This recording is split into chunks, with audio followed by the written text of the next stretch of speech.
Agora é hora do fechamento de mercado.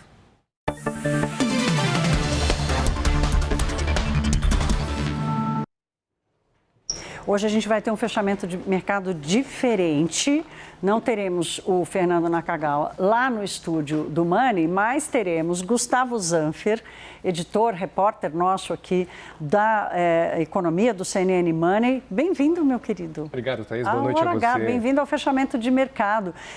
Tivemos decisão, a última super quarta-feira do ano, decisão do Banco Central dos Estados Unidos, decisão do nosso Banco Central. Já dei uma prévia aqui da leitura do Copom, em cima da hora, fazendo uma leitura do comunicado, Zanfer. Eu quero começar com você, te ouvindo sobre... Vamos voltar um pouquinho no tempo, voltar lá para 3h30 da tarde, com a decisão do Banco Central dos Estados Unidos, porque ela é importante para nós aqui também. Então, começo te perguntando a decisão do BC dos Estados Unidos e o impacto disso no mercado.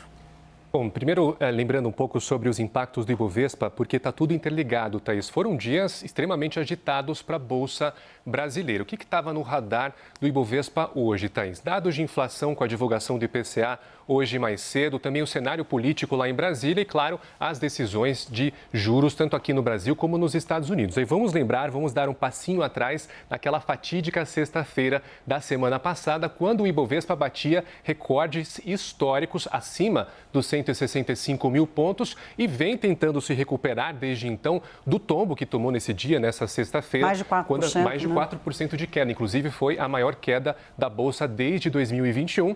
Isso depois da indicação pelo ex-presidente Jair Bolsonaro de indicar o seu filho Flávio Bolsonaro à candidatura da presidência no ano que vem. Então, hoje, o Ibovespa fecha o dia com uma alta de 0,69%, aqui na casa dos 159 mil pontos, uma recuperação considerável. Tentando voltar para os 160. Tentando voltar para os 160. Acho difícil que volte para os 165 tão cedo, mas a gente está vendo, sim, uma recuperação do Ibovespa. Falando um pouquinho também sobre o dólar, Thaís, segue de mau humor. O dólar segue um pouco em alta, chegou a apontar para os R$ 5,50 hoje, o mesmo dólar que 8 dias atrás estava ali caminhando na casa dos R$ 5,29. Então, passou a desacelerar hoje, depois justamente da decisão de corte de juros americanos, e a moeda custa agora R$ 5,46.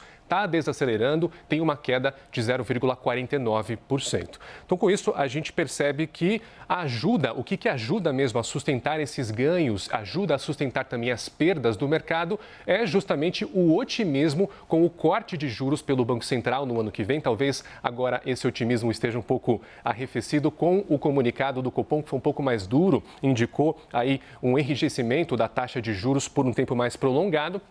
E também o corte de juros pelo Federal Reserve, o Banco Central norte-americano, corte esse que era amplamente esperado por quase 90% do mercado americano e que se concretizou hoje com o Federal Reserve de olho aí, entre outras coisas, com o arrefecimento do mercado de trabalho norte-americano. Que bom. Não, porque eu começo te perguntando do Fed, mas não tinha jeito, você tinha que contar um pouco como tinha sido o nosso comportamento aqui, porque tem uma expectativa gigante, né? Toda vez que o Banco Central dos Estados Unidos entra num movimento, ainda mais numa situação em que os juros lá estão altos, entra no movimento de redução dos juros, o capital fica liberado para tomar risco no resto do mundo. E, teoricamente, isso está acontecendo com o Brasil, não na velocidade que a gente gostaria. Está aí o dólar, para não me deixar mentir, né? Que o dólar, em vez de se desvalorizar, acabou subindo aqui no Brasil. Mas hoje, então, não era surpresa, não foi uma surpresa, né, Zanfer, a decisão do Banco Central dos Estados Unidos.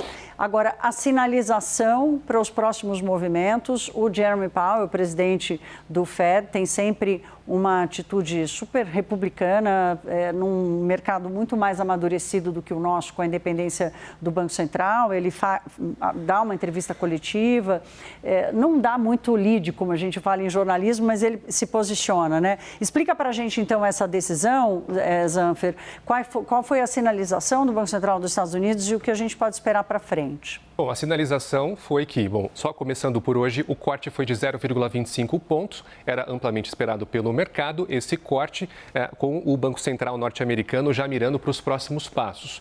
Queria dar uma olhada aqui nessa trajetória de juros com você, Thaís. Herédia? Temos aqui um platô bem chamativo de 5,50% de juros americanos que caminhavam ali para dados mais altos de 2023, agora arrefecendo em 2025. Esse período, Thaís Herédia, de juros mais altos foi caracterizado por uma tensão muito grande entre o presidente dos Estados Unidos, Donald Trump, e o presidente do Fed, Jerome Powell.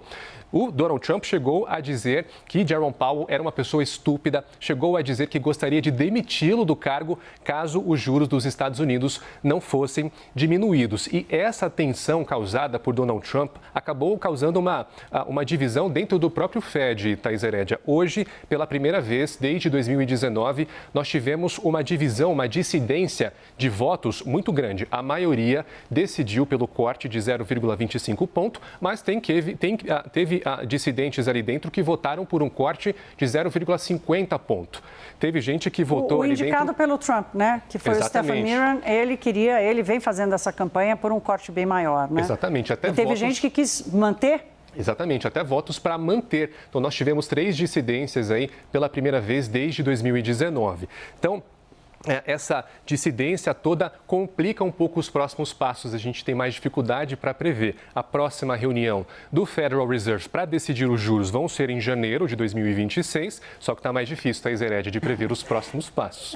O Powell chegou a dizer, olha, nós não temos decisão ainda sobre janeiro, o mercado interpreta como, quem sabe, cabe mais uma, mas está todo mundo ainda com o pé atrás. Gustavo Zanfer estreando aqui no nosso fechamento de mercado. Volte sempre, meu querido, bom te receber aqui. Uma boa noite para você. Boa noite, Thaís. Um prazer dividir o espaço aqui com você. Que bom, obrigada. Até amanhã.